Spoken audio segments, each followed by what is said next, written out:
Bien, bonjour à tous et très heureux de vous accueillir pour un sujet de prospective extrêmement fort pour le 21e et 22e siècle, explorer un musée sous-marin immergé dans les piscines naturelles de Saint-Malo à Guernesey.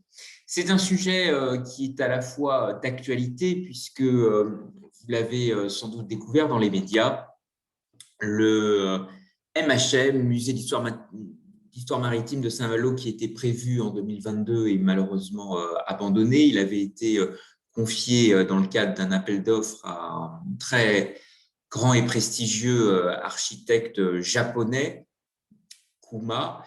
Et pour des raisons essentiellement de coût, des raisons financières, ce projet est tombé à l'eau. Pour la grande histoire maritime de Saint-Malo, pour la grande cité corsaire, pour ses relations avec le reste du monde, effectivement, le débat aujourd'hui est l'occasion de réfléchir ensemble, collectivement, à des pistes, à des alternatives qui pourraient être proposées pour intégrer à la fois de grandes composantes du siècle à venir et la place que peut justement occuper la maritimité dans le patrimoine aussi attachant de la cité corsaire pour ses habitants, ses visiteurs, ses touristes et la relation transfrontalière qui est aussi développée avec les îles anglo-normandes, Jersey et Guernesey. La cité corsaire est entourée de sentinelles de granit qui vous savez que l'extraction de ce granit a aussi permis de nombreux échanges et nous allons voir ensemble quelles sont les dynamiques qu'il est possible de développer. Alors, pourquoi réfléchir ensemble à un musée sous-marin ?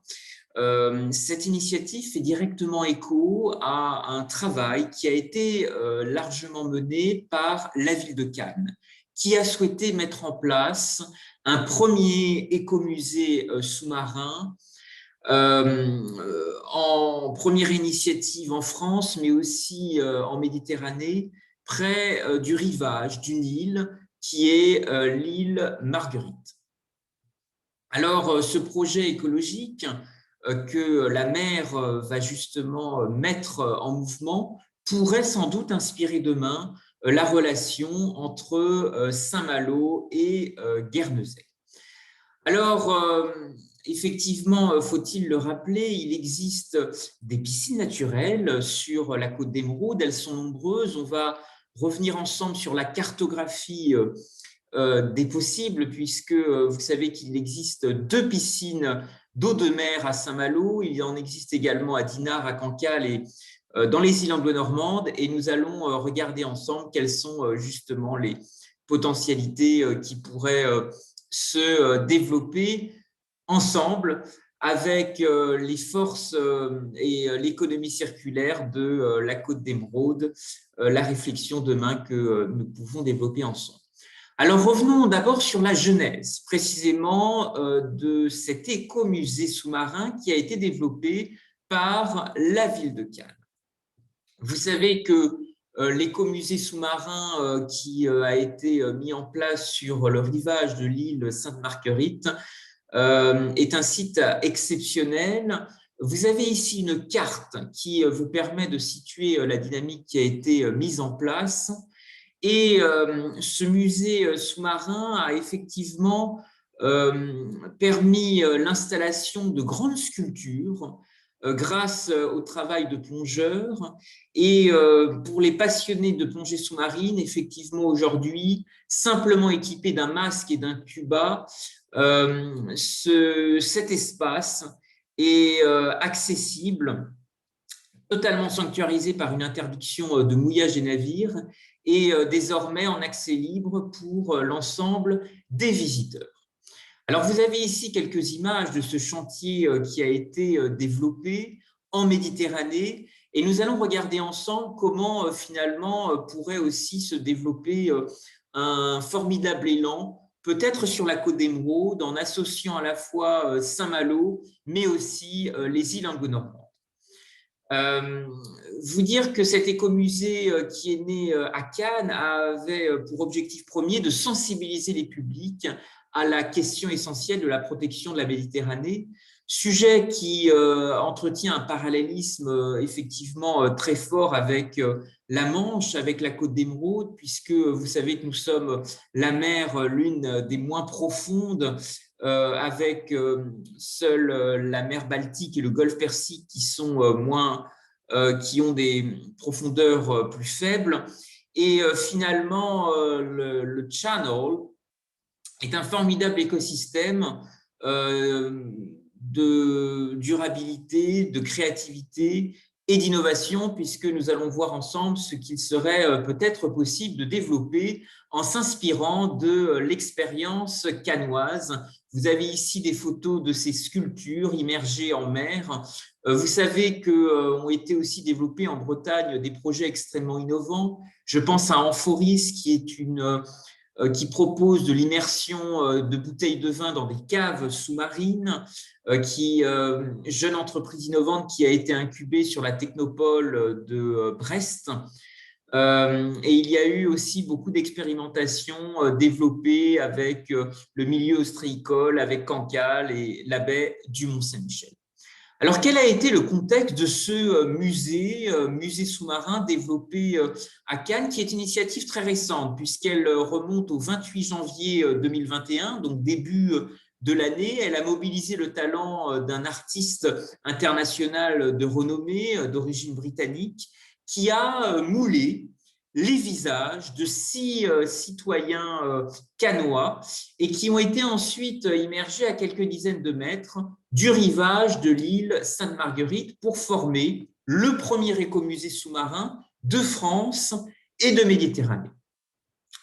Alors cette œuvre donc, est aujourd'hui effectivement située au rivage d'une île. Cet élément, cette insularité est intéressante à la fois par rapport à la relation qu'entretient Saint-Malo avec les îles anglo-normandes, avec l'archipel de Chausey, avec la baie du Mont-Saint-Michel, bien sûr. C'est un écosystème extrêmement subtil et qui accueille une faune et une flore remarquables et qui pourrait certainement être mis en valeur auprès des publics désireux d'être sensibilisés à l'environnement. Alors, un thème aussi qui a été qui a marqué profondément la démarche de la ville de Cannes, c'est cette référence à l'homme au masque de fer, qui a été un très célèbre prisonnier enfermé dans cette prison de l'île Marguerite, dans la baie de Cannes. Et cette figure emblématique de l'histoire locale a aussi mobilisé les talents de cinéastes, puisque vous savez qu'au Festival de Cannes a été aussi valorisé un grand film autour de l'homme au masque de fer, qui est un symbole aussi extrêmement fort, puisque un message politique du XVIIIe siècle visant aussi à dénoncer l'arbitraire du pouvoir absolu. Et le 7e art, qui rayonne bien entendu à Cannes, s'est aussi mobilisé pour réutiliser ce thème fort des masques. Et ce qu'il est intéressant aujourd'hui, c'est de regarder comment finalement cet artiste britannique, qui a été en charge de développer cet écomusée marin, a finalement utilisé cette thématique créative pour mettre en scène ce décor tout à fait inédit. Nous avons sur la côte d'Émeraude, je pense à la grotte des Frères Lumière, à Dinard aussi, un clin d'œil extrêmement intéressant au monde du cinéma, au monde des industries créatives et culturelles. Et ce thème du masque, du travestissement, est aussi un élément qui peut être extrêmement intéressant. Vous savez que le carnaval de Granville est inscrit à l'UNESCO. Et donc, peut-être que cette référence qui a été développée autour du masque de fer à Cannes, qui dispose d'un musée dédié autour de cette thématique, pourrait fortement inspirer Saint-Malo et la Côte d'Émeraude à travers son passé corsaire, sa relation aussi avec de grandes aventures et de grandes épopées maritimes. Alors, Alors, quelques photos, effectivement, ici, de cette représentation de l'homme au masque de fer, ici à Cannes, qui a été effectivement emprisonné dans un fort sur l'île Sainte-Marguerite. Alors aujourd'hui, finalement, l'œuvre, et vous voyez ces sculptures, ces masques qui sont immergés dans la Méditerranée, constituent à la fois alors une œuvre onirique et écologique qui est aussi là pour favoriser la biodiversité. Ces sculptures pèsent à peu près 10 tonnes, elles représentent une hauteur d'à peu près 2 mètres, et ces 6 statues ont été fabriquées avec des matériaux écologiques, matériaux biosourcés, qui forment aujourd'hui des récifs artificiels qui vont pouvoir accueillir la biodiversité. Ce qui peut être un élément extrêmement intéressant par rapport à ce qui est développé aujourd'hui, à la fois dans la vallée de la Rance, puisque beaucoup d'associations sont mobilisées. Beaucoup d'acteurs de la société civile souhaitent véritablement inscrire la valorisation du développement durable, de l'empreinte environnementale, de cet écosystème si spécifique qui relie Saint-Malo à Dinan. Alors, quelques photos, effectivement, ici des premières poses en Méditerranée. Et vous dire qu'effectivement, la subtilité de ces sculptures, c'est qu'elles vont progressivement se recouvrir d'algues, de coquillages et de faune benthique. C'est-à-dire que vont s'accrocher des étoiles de mer, des poissons, des crustacés. Et nous avons un écosystème exceptionnel à Saint-Malo avec ce jeu des marées qui pourrait être aussi extrêmement propice pour encourager dans nos piscines naturelles, peut-être des sculptures, des travaux réalisés par des artistes, des porteurs de projets innovants qui pourraient réaliser ce formidable trait d'union comme le grand B ou le petit B ont réussi aussi à faire à travers des marqueurs extrêmement forts dans le patrimoine et dans cette relation entre terre et mer, si atypique à Saint-Malo et sur la côte d'Émeraude. Alors, je vous le disais en introduction, la cité corsaire possède aujourd'hui 2 piscines d'eau de mer. La plus grande, connue de tous, se trouve sur la plage de Bonsecours. Elle a été véritablement...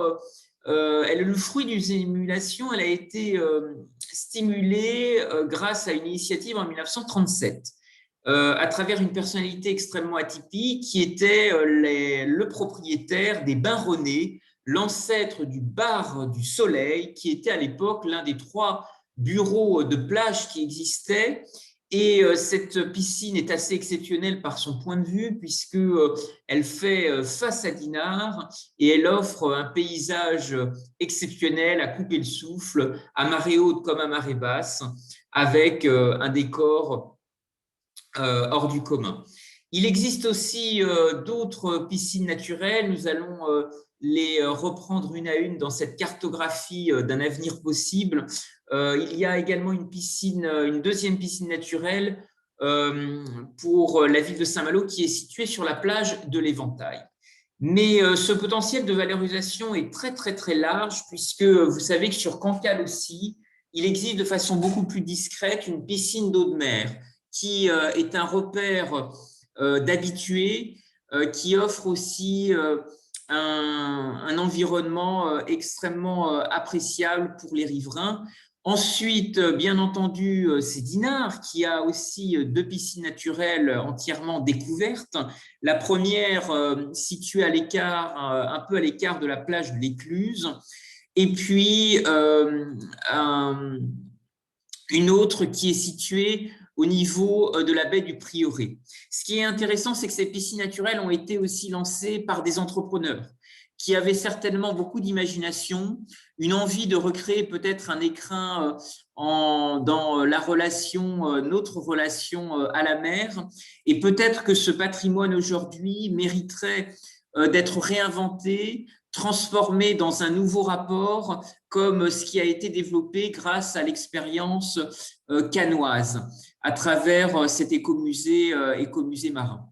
Alors, Condor Ferry nous rapproche des îles anglo-normandes et vous savez qu'il existe aussi une démarche assez atypique à Guernesey autour de plusieurs bassins qui constituent un ensemble assez proche et assez similaire des piscines naturelles d'eau de mer que nous connaissons sur la côte d'Émeraude, la Valette Bathing Pool, qui se définit vraiment comme un espace ouvert à tous, ouvert à tous les citoyens et qui a des rencontres de proximité organisées que vous pouvez retrouver à travers les actualités d'un site internet qui s'appelle tout simplement vivelavalette.com.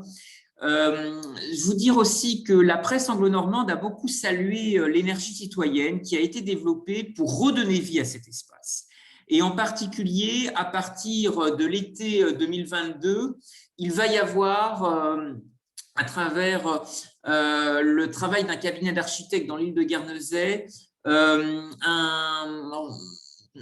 une démarche de réhabilitation de ce bassin qui pourrait sans doute imaginer de formidables transferts d'innovation, des partages d'expériences avec la Bretagne. Vous savez que ces piscines d'eau de mer peuvent aussi certainement susciter la créativité et l'imagination de designers, peut-être intégrer aussi des savoir-faire mosaïques, je pense en particulier à Odorico. Il y a certainement un rapprochement qui mériterait d'être encouragé entre les bassins de Guernesey et ceux de Saint-Malo et de la Côte d'Émeraude. Et cette relation anglo-normande pourrait être intéressante à développer dans le contexte de la COP26 qui se déroule aujourd'hui au Royaume-Uni et qui porte des réflexions extrêmement fortes en matière de matériaux biosourcés, d'économie circulaire, d'économie bleue, de blue economy. Et vous savez que de grands navigateurs qui sont passés par Saint-Malo sont extrêmement sensibles, sont les ambassadeurs de ces réflexions prospectives du 21e et du 22e siècle.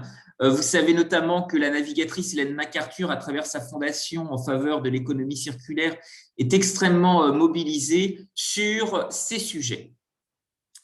Alors, synergie, effectivement, qui pourrait encourager la relation des deux territoires entre la Côte d'Émeraude et les îles anglo-normandes, avec une valorisation respective des bassins d'eau de mer qui existent et qui pourraient peut-être conjointement, ça c'est une véritable coalition créative qui pourrait voir le jour, développer une approche commune d'écomusées sous-marins en s'inspirant de l'expérience de Cannes et en l'orientant vers la découverte des richesses de la mer. Vous savez que Victor Hugo a été pendant 15 ans de sa vie en exil à Guernesey et cette expérience l'a poussé en tous les cas dans une démarche de créativité littéraire exceptionnelle à travers une œuvre que je vous invite à découvrir qui s'appelle Les Travailleurs de la mer et dans lequel Victor Hugo imagine la figure d'un roi au crinier de l'océan qui refuse le droit d'entrer à l'or et à l'argent sans son autorisation, et la seule monnaie ayant cours est le coquillage, dont la mer est l'inépuisable coffre-fort. Et donc peut-être que finalement le passage de Victor Hugo à Jersey et à Guernesey pourrait être un appel pour réfléchir demain à cette valorisation de nouvelles ressources liées à la mer, comme le territoire, la Côte d'Émeraude, le fait aujourd'hui à travers les biotechnologies, la valorisation des algues, la transformation aussi des filières autour de l'ostréiculture, et puis bien entendu la réflexion, la recherche, le développement qui est fait aujourd'hui autour des sciences du vivant à travers de grands acteurs industriels du territoire. Alors, peut-être situer un peu la démarche finalement qui a été portée par cet artiste britannique qui a été retenu par la mairie de Cannes pour lancer ce musée sous-marin. Il est à la fois baigné dans un environnement, je dirais, assez multiculturel, puisque né à Canterbury en 1974, et finalement des études qui vont le pousser, des études d'art qui vont le pousser à Londres, mais aussi à s'intéresser à travers différents voyages et différents déplacements à la faune marine, en particulier en Asie, en Thaïlande et en Malaisie. Et très vite, il sera, par des activités de plongée, sensibilisé aux écosystèmes marins, sera d'ailleurs moniteur en Australie et va beaucoup s'intéresser à l'importance de la scénographie, de la photographie sous-marine. Et il sera le contributeur de beaucoup d'initiatives à la fois dans la Caraïbe à travers une première sculpture sous-marine qu'il va intituler Grace Reef. Voilà. Alors, depuis, des initiatives ont germé, ont essaimé un peu partout dans le monde. Cet artiste britannique a effectivement mobilisé ses compétences, ses ressources, son réseau, son networking pour répondre à des appels à projets et a fait germer notamment au Mexique, au large de Cancún, dans la péninsule du Yucatan, une initiative extrêmement intéressante qu'il définit vraiment comme une plateforme pour engager toute forme d'art en rapport avec la mer. Et la créativité hors norme de cet artiste britannique à travers ces parcs de sculptures sous-marines qui ont essaimé à la Grenade, dans plusieurs îles de la Caraïbe également, et sans limite, puisqu'il le dit lui-même, il voudrait aller plus loin et voir émerger des concerts, des ballets, des installations lumineuses temporaires sous la mer. Ce qui montre l'extraordinaire capacité de puissance accueillante que Saint-Malo et la Côte d'Émeraude pourraient développer grâce au jeu des marées. Nous avons les plus grandes marées d'Europe et peut-être que cet espace en mouvement pourrait aussi fortement intéresser des artistes, des designers, des porteurs de projets innovants du monde entier, comme ce qui a pu être développé de l'autre côté de l'Atlantique. Ici, vous avez en photo l'exemple de Cancún. Et donc, je pense que cette réflexion, ces œuvres développées par De Teller sont intéressantes dans la réflexion prospective dont le territoire a aujourd'hui besoin, avec l'abandon du musée d'histoire maritime, le MHM de Saint-Malo, qui devait émerger en 2022 et qui, pour des raisons malheureusement financières de budget, va être abandonné, malgré le travail extrêmement intéressant de cet architecte japonais, Kuma, et de la maison du projet qui était ouverte aux Malouins pour s'approprier ce projet muséographique. Alors les trois, peut-être une réflexion prospective, dans le sillage des œuvres de Taylor, il y a vraiment trois thèmes majeurs qui mobilisent un peu, je dirais, le jus de cerveau de cet artiste. D'abord, la place de la nature, qui est fortement intéressante par rapport au territoire de Saint-Malo, ce cordon dunaire, cette relation aussi avec le littoral, avec l'insularité, avec Jersey, Guernesey, avec ses ambres, bien sûr. Et donc, la protection de la faune marine, la mythologie et la métamorphose sont aussi des composantes des territoires d'expression, de créativité qu'a voulu utiliser l'artiste. Et peut-être que ce sont aussi des choses qui pourraient être développées, comme Cannes a réussi à le faire avec l'homme au masque de fer, le grand passé corsaire, les grands négociants qui se sont reliés au quai de Cadix en Espagne, au grand courant d'affaires d'Europe du Nord, au commerce des épices. Toute cette histoire, en fait, qui relie Saint-Malo avec le grand passé maritime pourrait certainement être réinventé aujourd'hui avec une réflexion environnementale.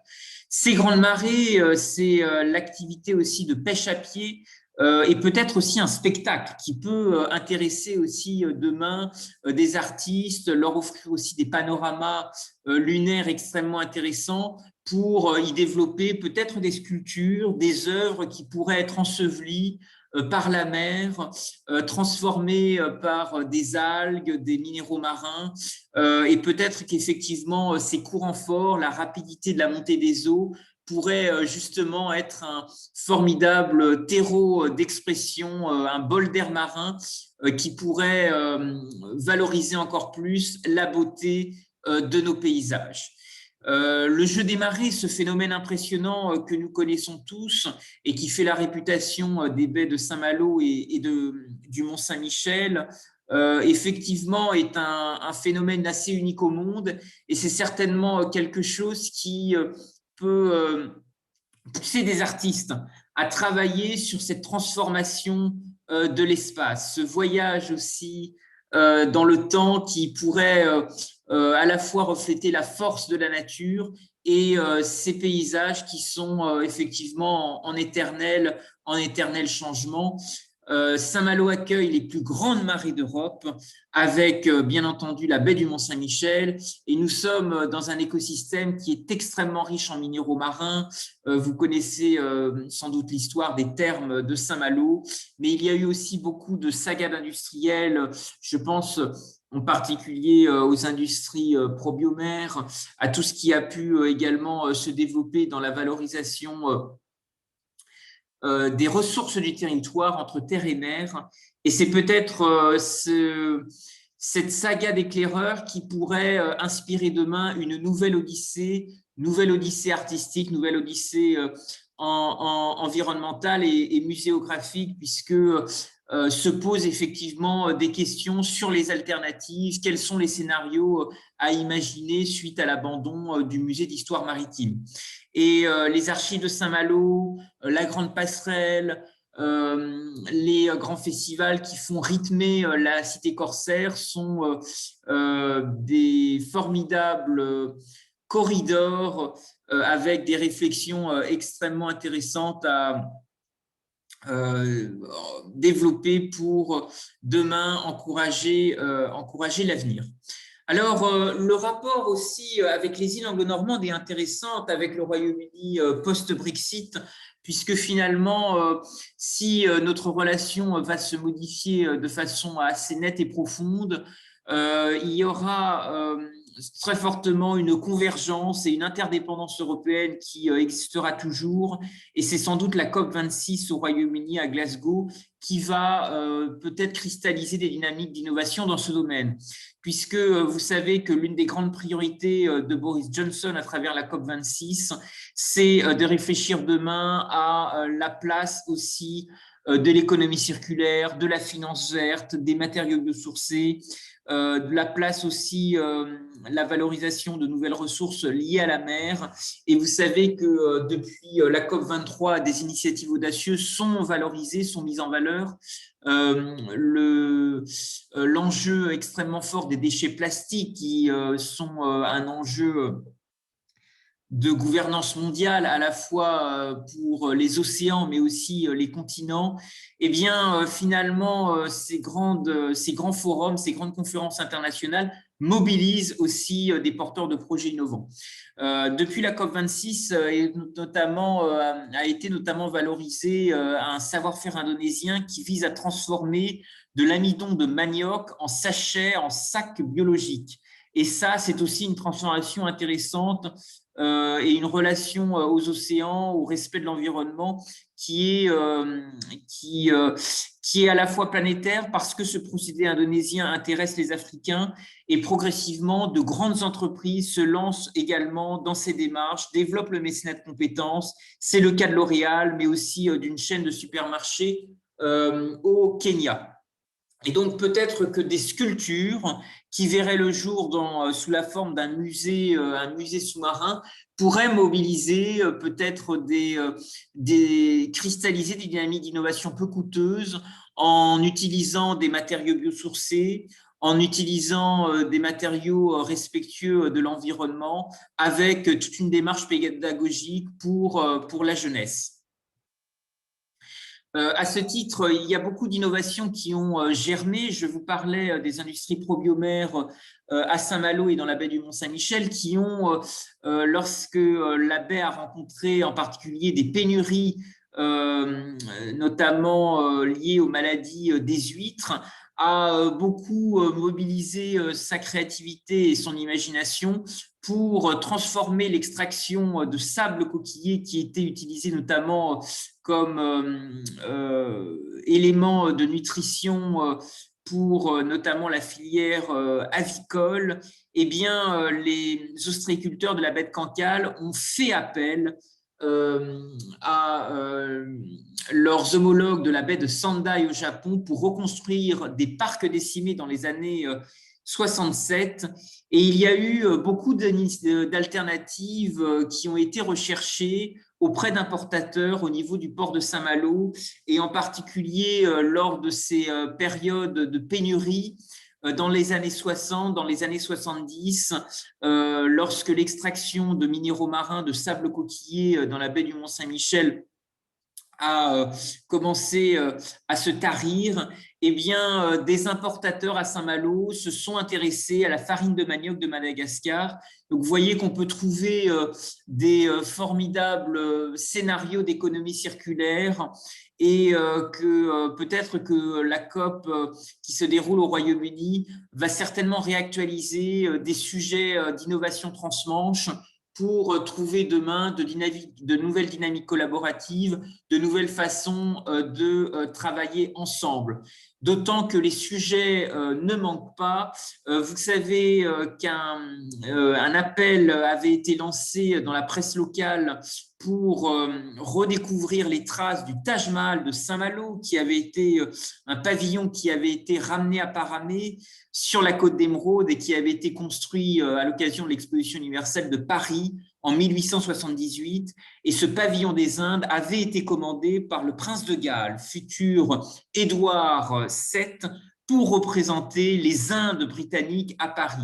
Et donc, il y a encore énormément une canopée de projets, de relations transmanches à imaginer, à réinventer. Et je pense que le Brexit va au contraire nous inviter à être extrêmement audacieux et innovants, d'autant que de grands pavillons continuent de faire rayonner les lumières au sens innovation philosophique, mais aussi innovation technique, puisque c'est l'un des thèmes du pavillon France lors de la prochaine exposition qui se déroulera à Dubaï et qui fait la part belle au développement durable et à l'utilisation ici d'ardoises photovoltaïques colorées qui, voyez, sont de couleur bleue et verte et qui font référence à un tableau qui est le tableau des Nymphéas de Monet. Monet qui offre un parcours, un parallélisme extrêmement intéressant avec Londres, puisque c'est précisément de l'autre côté de la Manche qu'il a développé ses premières commandes. Et puis, la route des épices, qui a fortement rythmé le passé de Saint-Malo, est aussi fortement reliée à de nombreuses expériences de botanique qui sont aussi extrêmement fortes à l'échelle du Grand Ouest, puisque que ce soit le japonisme, l'orientalisme qui existe à Dinard, mais aussi dans d'autres villes et territoires du Grand Ouest, stimule encore aujourd'hui la créativité d'architectes, de scénographes qui imaginent de nouveaux espaces pour communiquer et débattre de la durabilité pour demain. Ici, vous avez l'exemple du pavillon de bois, pavillon belge, qui est développé à l'exposition universelle de Dubaï.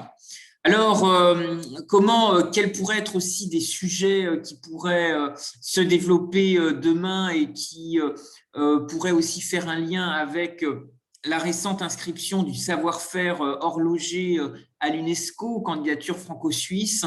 Vous savez que les avancées horlogères et la marine sont fortement liées et que, à la base, le métier d'horloger qui s'inscrivait sans H a été développé lors de la guerre qui a opposé François Ier à Charles Quint, notamment pour le réglage des canons. Et peut-être que cette thématique pourrait fortement intéresser la cité corsaire, développer peut-être des œuvres à la croisée des arts, des techniques et de la science, et montrer comment finalement Saint-Malo pourrait aussi demain valoriser ce passage de témoin, cette relation avec la mer et ses richesses. Je voudrais à ce titre attirer votre attention sur des initiatives extrêmement ambitieuses qui sont développées dans d'autres villes. Ici, vous avez l'exemple de l'Industrie Magnifique qui a été organisée au début du mois de juin à Strasbourg et qui vise à faire renaître des vieux métiers, des vieux savoir-faire en associant des artistes, des designers, des porteurs de projets innovants.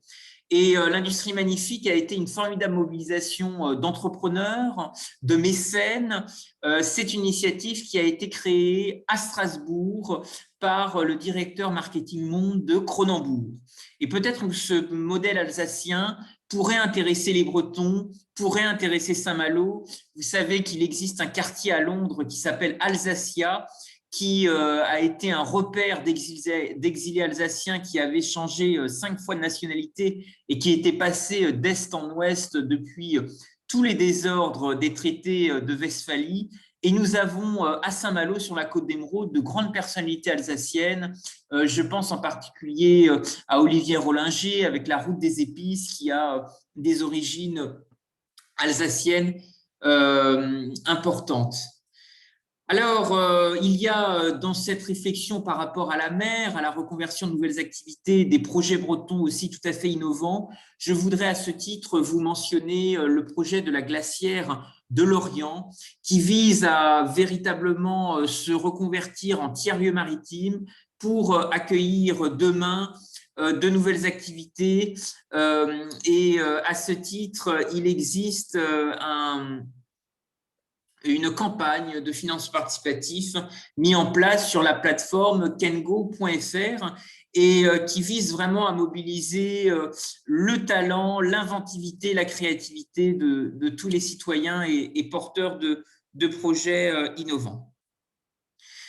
Alors, je vous parlais effectivement du contexte des expositions universelles qui sont peut-être intéressants parce que finalement, elles visent aussi à redéfinir cette notion de progrès en relation avec la thématique du pavillon France à Dubaï, qui est celle de la lumière et des lumières au sens philosophique. Et je vous parlais de cette grotte des Frères Lumière à Dinard, qui pourrait être aussi, pourquoi pas, un écrin qui pourrait accueillir des expérimentations comme le Cannes a su le faire à travers son musée marin et son grand passé autour de l'image et du cinéma. Peut-être qu'effectivement, demain, ce rapport à la connaissance, cette mobilisation aussi de savoir-faire intangible, la propriété intellectuelle autour de la mer, autour de savoir-faire liés à la protection du littoral, pourrait être un axe extrêmement intéressant de recherche et de prospective. Vous dire aussi que l'orientalisme, qui a aussi beaucoup intéressé Dinard à une certaine époque, est au cœur d'une actualité. En 2021, nous célébrons le tricentenaire des lettres persanes de Montesquieu. Et peut-être que cette thématique lumière, qui va être mise en valeur lors de l'exposition universelle de Dubaï, à travers le pavillon France, pourrait aussi stimuler le processus de créativité que Saint-Malo pourrait développer demain dans sa relation avec la mer et le reste du monde. Voilà, ce sont en tous les cas des réflexions extrêmement intéressantes à développer demain qui peuvent aussi nous inviter à réfléchir sur la valorisation de vieux métiers, de savoir-faire liés à la mer qu'on aurait aussi peut-être oublié, en particulier le travail du bois, des cordes, l'utilisation de la filière lin et chanvre comme matériaux biosourcés. C'est un débat en tous les cas extrêmement ouvert, extrêmement riche, que je vous invite à ouvrir ensemble. Vous pouvez maintenant, si vous le souhaitez, réagir. La présentation s'achève et vise désormais à ouvrir très largement le débat avec les participants. Vous avez une bulle de discussion. Si vous souhaitez réagir et faire part de vos réactions, peut-être d'expériences que vous avez aussi observées dans d'autres villes, dans d'autres territoires. Vous dire qu'actuellement, une pétition est lancée en ligne sur la plateforme change.org pour interpeller les élus, la société civile, par rapport à l'expérimentation qui pourrait être faite d'un musée sous-marin sur la côte d'Émeraude et vous dire toute l'importance d'un débat citoyen pour réfléchir demain à des alternatives suite à l'abandon du musée d'histoire maritime de Saint-Malo, qui malheureusement ne verra pas le jour en 2022 pour des raisons financières.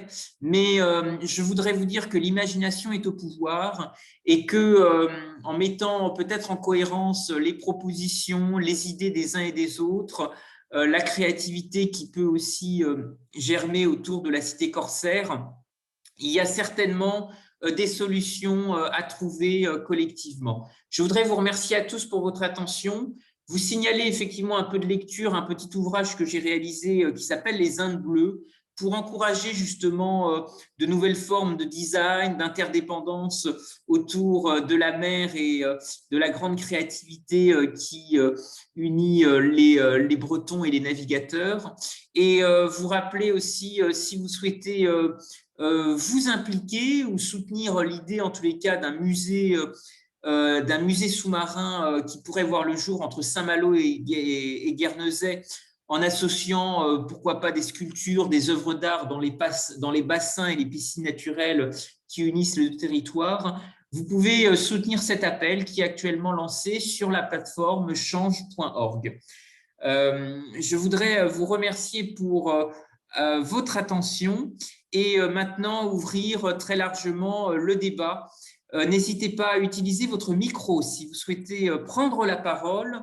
Vous pouvez également réagir à travers la bulle de discussion si vous souhaitez taper ou écrire des questions, faire part de réactions. Le micro est également ouvert. Merci à tous pour votre attention et je vous souhaite une excellente journée. Je suis à l'écoute de vos questions et réactions au débat.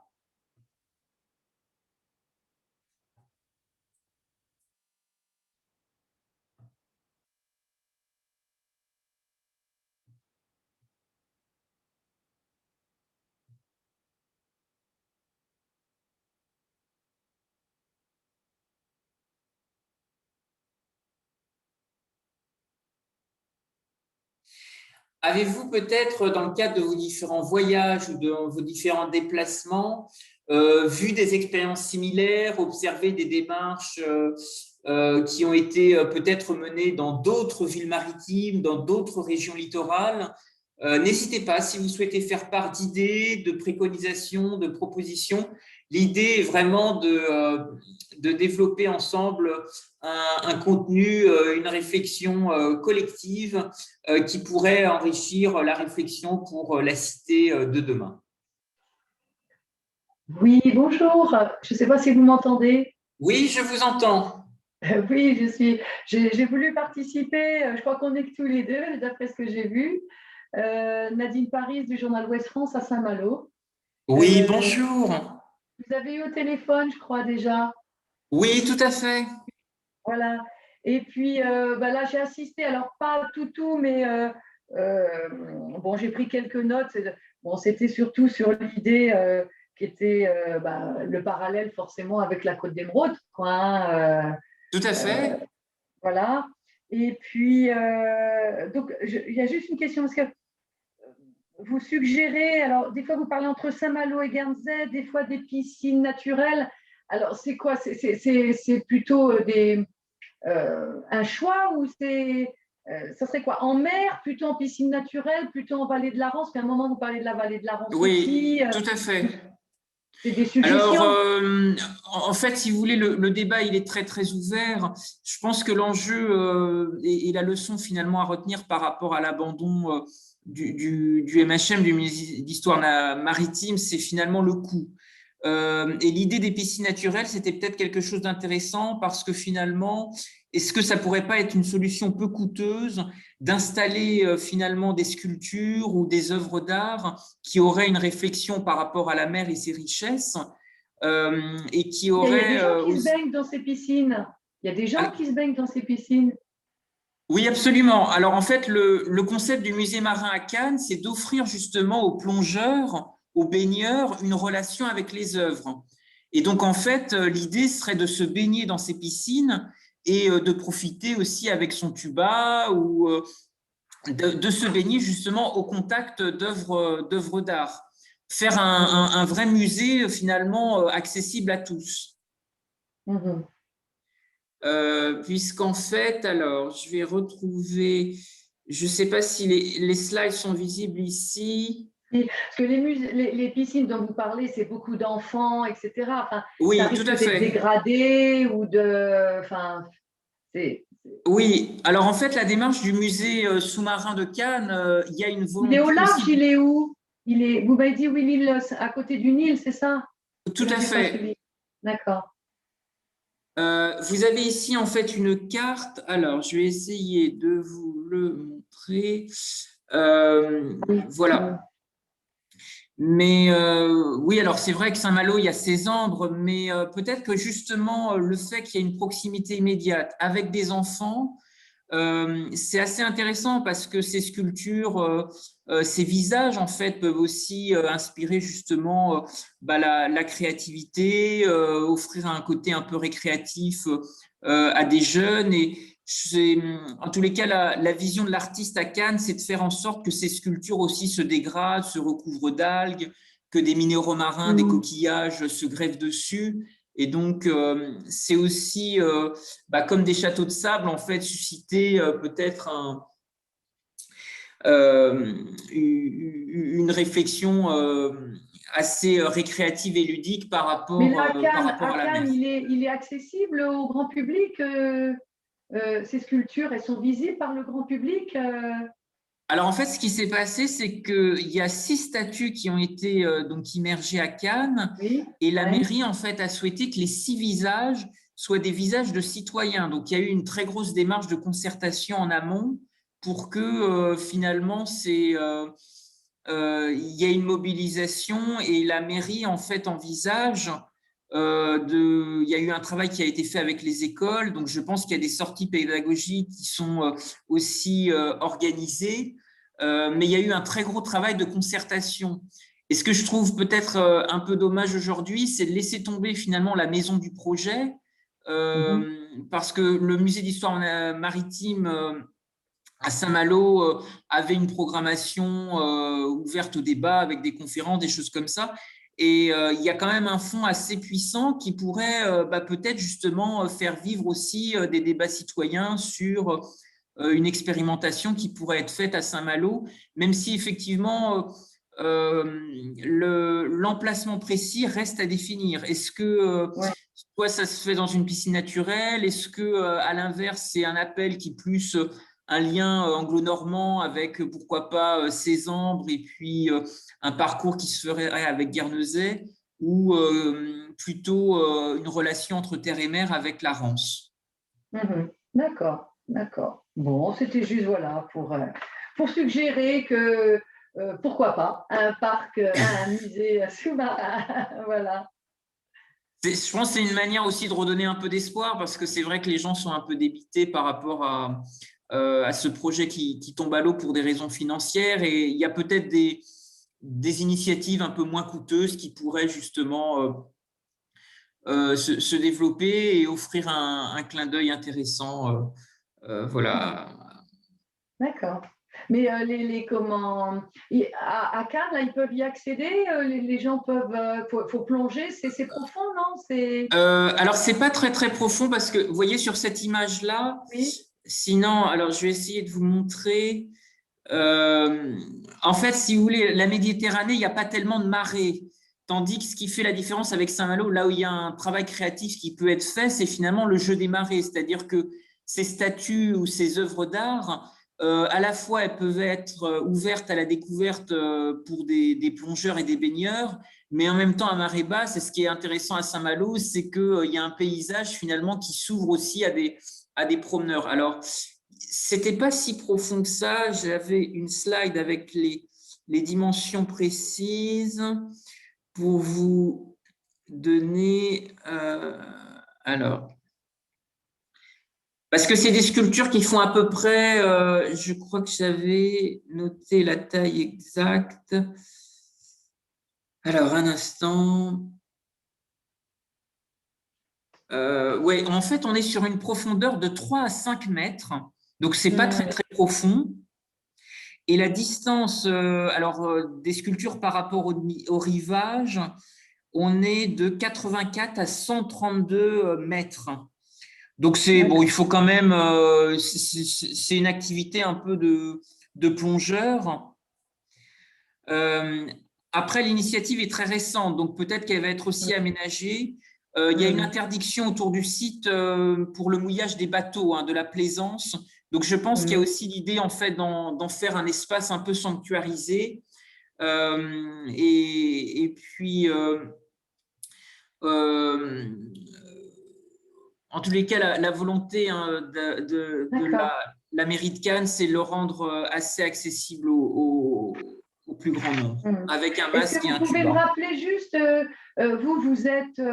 vous êtes d'où Oui. Moi, je suis natif de Saint-Malo et c'est une démarche purement de passionné d'histoire et puis d'innovation également. J'ai créé tout simplement une pétition en ligne pour encourager, en tout cas lancer un appel pour encourager la réflexion autour d'un musée sous-marin. Et elle s'appelle comment? Parce que pour quand on va voir sur une pétition, il faut un nom. Elle s'appelle comment cette oui, pétition? si vous voulez, je vais vous envoyer le lien. Oui, Le titre, en fait, s'intitulait Expérimenter un musée sous-marin entre Saint-Malo et Guernesey. Mais ça, je vais vous envoyer le lien avec le texte si vous d'accord. voulez. Je vous donne mon adresse mail si vous voulez. Oui, parfait. Je crois que vous l'aviez, mais Nadine. Oui, Paris comme la ville, oui, PARIS, arrobase, oui, ouest-france.fr. oui. Entendu. Voilà, ben écoutez, très bien. Ben, je vais faire un petit mot par rapport à ça. Oui, écoutez, merci infiniment. Je vais vous envoyer à ce moment-là les références et puis euh, vous aviez déjà fait des beaux articles en fait sur les piscines naturelles, donc peut-être que vous avez des photos sur les piscines d'eau de mer ou je ne sais pas comment illustrer parce que c'est vrai que c'est un projet. Donc, Oui, il n'y a pas de souci. merci à vous en tous les cas. Merci, au Et revoir. bonne journée à vous. Merci, au Au revoir. revoir.